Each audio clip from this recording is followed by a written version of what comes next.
Hey y'all, welcome back to another episode of In the Kitchen with Baker Girl. Thank you, Jesus. It is another beautiful day to be in the kitchen. Now today, I will be sharing with you my mother's favorite pie of all time, and that is a classic lemon meringue pie. Now, my lemon meringue pie, I'm going to stay with the tradition in terms of the filling, but with the meringue, I'm going to do a Swiss meringue because the Swiss meringue is a little bit more stable, and I'll explain to you as we move along about how I'm going to make a Swiss meringue. So before we jump into the video, don't forget to like and subscribe, and please follow along because on my channel I share with you various baking tips, cooking tips, different things that I think you guys might find interesting and helpful. So if you are interested, please don't forget to subscribe. And let's jump into the video. Now, before I get started on my filling, I have here one 9-inch pre-baked pie shell, and this is my all butter pie crust. I will leave a link in the iCards. And instead of just blind baking it, as I showed you in my apple pie video and my sweet potato pie videos, where you just blind bake them, you partially cook them. This pie crust is completely baked. So, I mean, it's ready to go. And a lemon meringue pie does not really bake in the oven. So the crust needs to be fully baked before you add your filling in. So I've already got that nicely baked. It's nicely golden. And I know it's nicely golden because it's an all butter pie crust, so I can actually take it out of the shell and see what's going on underneath.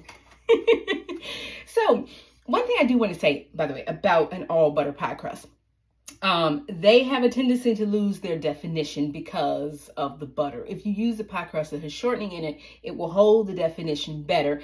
However, shortening has no flavor, and butter is where all the flavor is. So that's why I use an all butter pie crust. But if you want a pie crust to hold its definition, you can swap out some of the butter for some shortening if you want to use shortening. But no shortening in my pie crust. This is all butter. And don't forget to click the link so you can see the video with the recipe included. Okay, so set my crust aside, and now let's talk about the filling. Now here I have lemons, and I'll use fresh lemons. Bottled lemon juice just won't give you the same bright lemony flavor, and sometimes it can be overwhelmingly sour and just not what you're looking for. So I'm going to use fresh lemons. I also have some egg yolks, and I have some sugar, I have some water, and I have some cornstarch as the thickener. I'm also using a vanilla bean and some butter. And no worries, the recipe for this pie will be in the description box below this video. Now, I have my egg whites and my sugar for my meringue, and I'm going to talk about my meringue in a bit. But right now, we're just going to work on the filling. So I am going to... because I am a thrifty sister and I just can't bear to waste the zest on these lemons. So I'm actually going to zest my lemons and set the zest aside. I can use the zest for another recipe, such as candied lemon, or, to add it to something or whatever. But I'm going to zest my lemons, and then I am going to juice my lemons.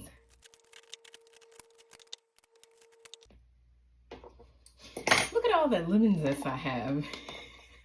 And now I can use it for something else.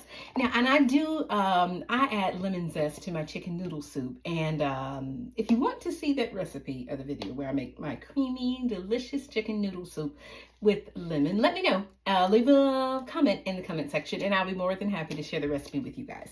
So I'm going to set my lemon zest aside and use this for something else. And I've got my lemons zested, so now all I need to do is to juice my lemons. And I'm going to do that in a bowl over a strainer to catch all the seeds.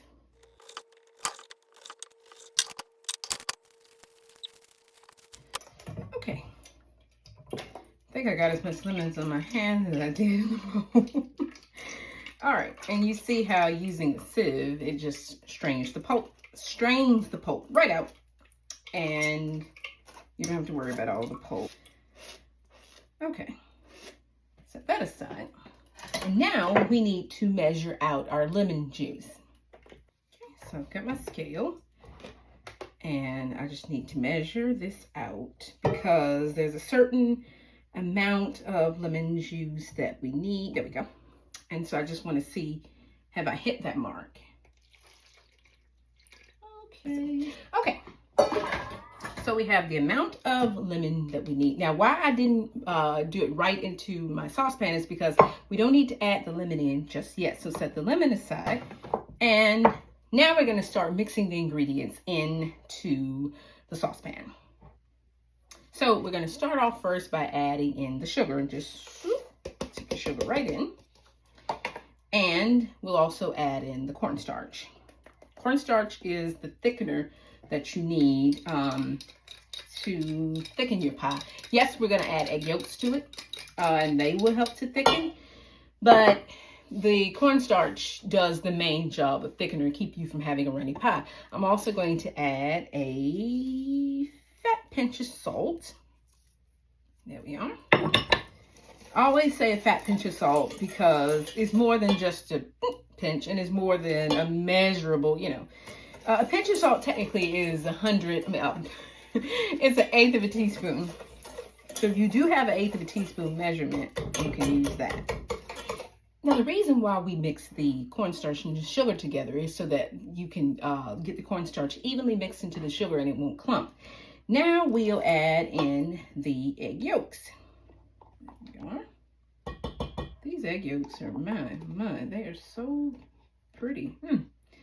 Thank you, Jesus. You can tell these hens have been eating a good diet, which is what we like to see.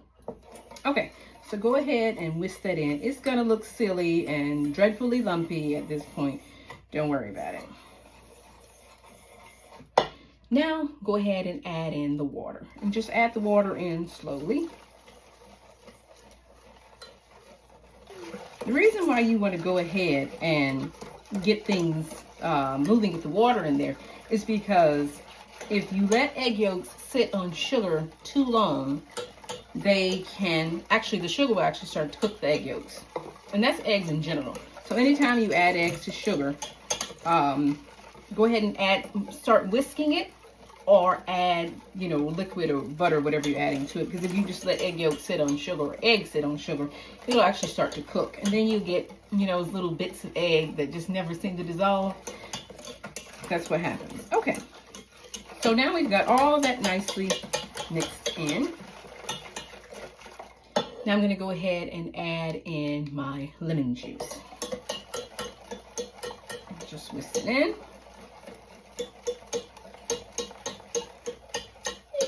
In she goes. All right, so everything is nicely mixed. Now at this point, it looks like nothing.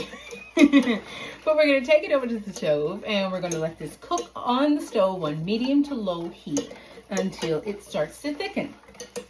So make sure you buy the stove. So I've got the mixture on the stove, and I have it at a medium to medium low heat. And I'm going to stir it with a whisk at this point. I'm going to use both a whisk and a spatula. So you want to let this cook for about 5 minutes, stirring constantly, until the mixture starts to thicken and it'll coat the back of a spoon.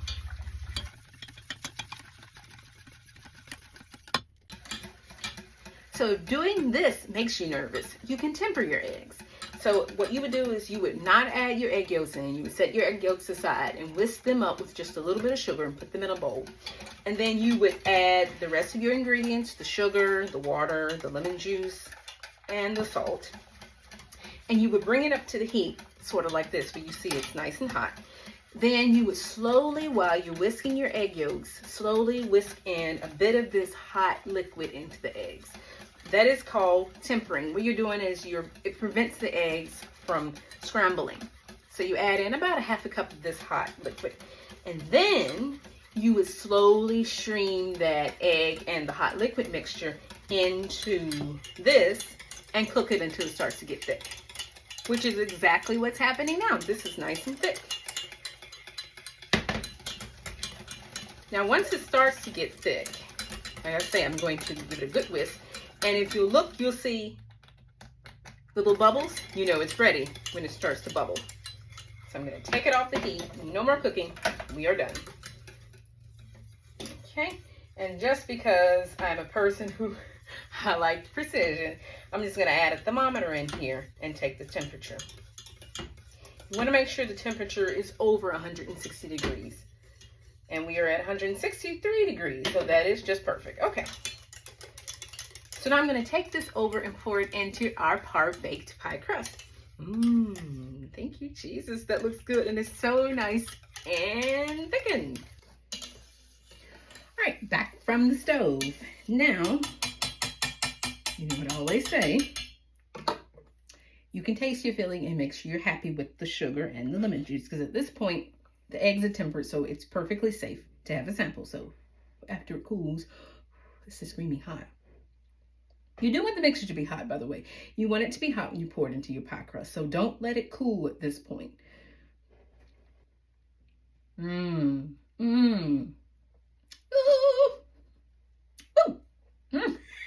That's good. That's just right. Okay. Now, while it's off the heat, I am going to add in 3 tablespoons of butter. And I'm going to whisk my butter in 1 tablespoon at the time. Okay, last pat of butter goes in. The butter is cold because it'll emulsify better. You don't really want to use room temperature butter. And the butter just makes it a little more creamy, add a little bit more richness to it. Now I'm going to go ahead and I'm going to split my vanilla bean and add in my vanilla bean seeds. Now you can open it up. A good amount of it goes on your fingers too, but if you use a small knife, you can kind of scrape out all those little seeds. Definitely save it. Don't waste it. And just use this twist in. Oh, the pretty little specks. Oh, wow. That looks real nice. All right, now it's time to pour the filling into the cooled and baked pie crust. Okay, pie crust is ready. Now let's just go ahead and pour this in and pour it in.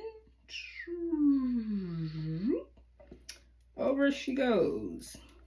Okay. Now, it doesn't fill it all the way up, which is good. Number 1, that would be an excessive amount of filling. And number 2, we're going to add a meringue to it, and you want some room for your meringue. So I'm going to cover this with a piece of plastic wrap that prevents it from forming its skin. It also keeps the filling slightly warm, because you do want the filling to be slightly warm when you spread your meringue on top. So I'm going to cover this with a piece of plastic. Back at the stove again, because we're going to make a Swiss meringue. Now, a traditional lemon meringue pie calls for a French meringue. That is, you simply whip egg whites with some sugar and then spread that over the meringue and bake it in the oven until it turns golden, because that makes your meringue food safe, because obviously if you didn't bake it, you would have raw egg. However, a French meringue is very temperamental, and they can weep. You'll have watery meringues.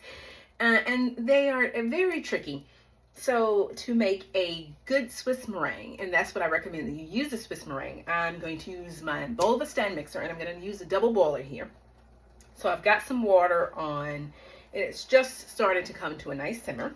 And then here I have egg whites. I have 4 egg whites. You want to make sure your egg whites don't have any egg yolk or anything whatsoever, or they won't whip.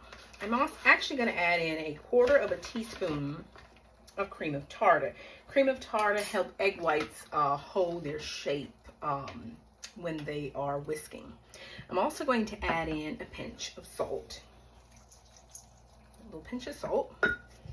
And I'm going to go ahead and whisk in the sugar, because like I said, you don't want to leave eggs just sitting on sugar, or sugar just sitting on eggs.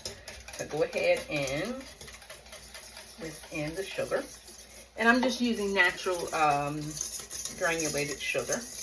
You can use a regular white granulated sugar. It'll give you a very white meringue, but I'm going to torch my meringue.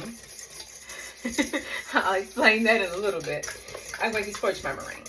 Okay, so now that I've got my sugar and my eggs and cream of tartar in here, I'm going to set this over this pan of simmering water.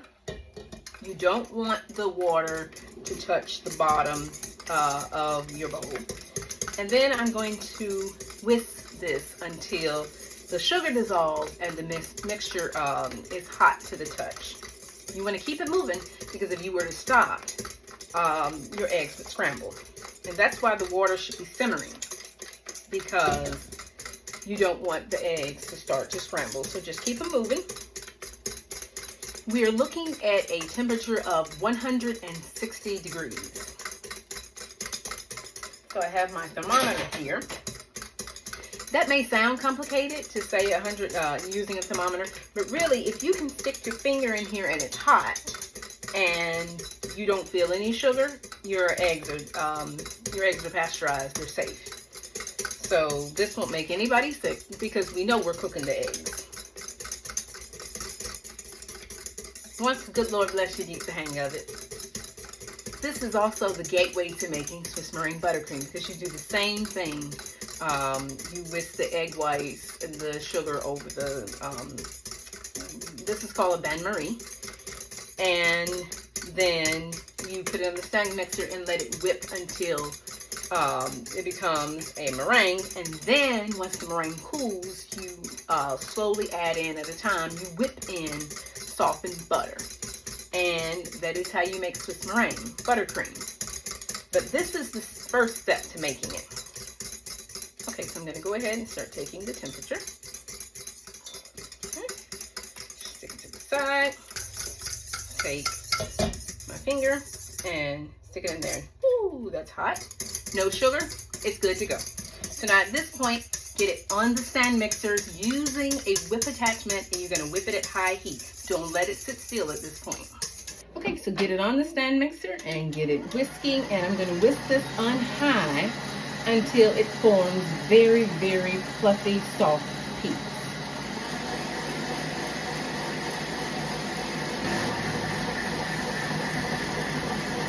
Okay, at this point, you want to be careful not to over whisk your meringue. So I'm just going to stop and have a peek and see, and it's still at a soft meringue consistency. I'm also going to add in a little bit of vanilla extract. Just a bit. Adds a little extra flavor.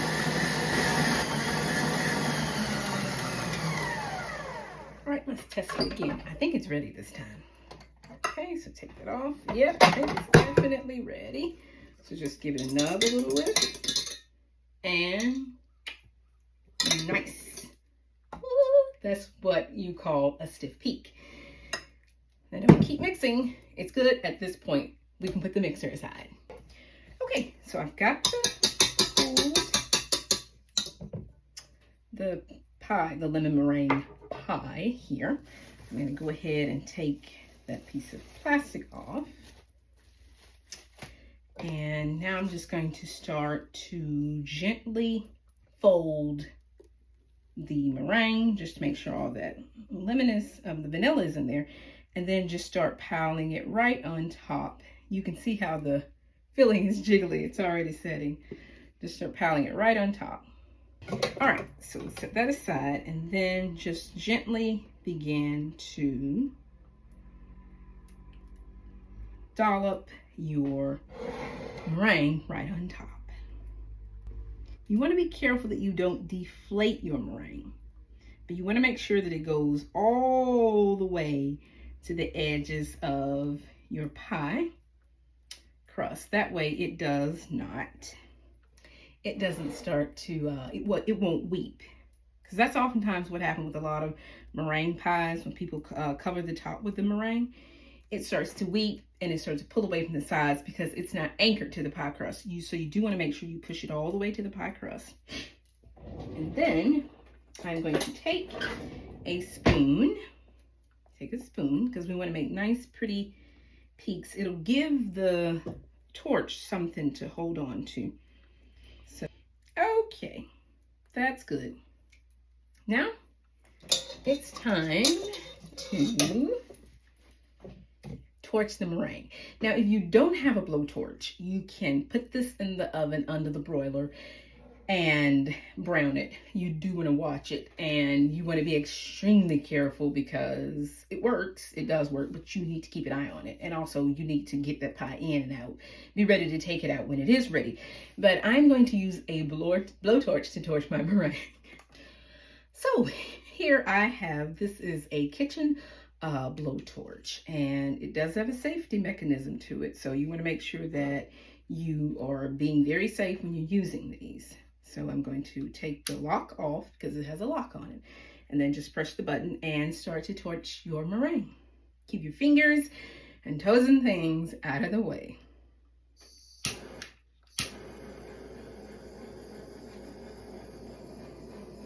You can smell the sugar caramelizing. Oh wow, that smells really, really good.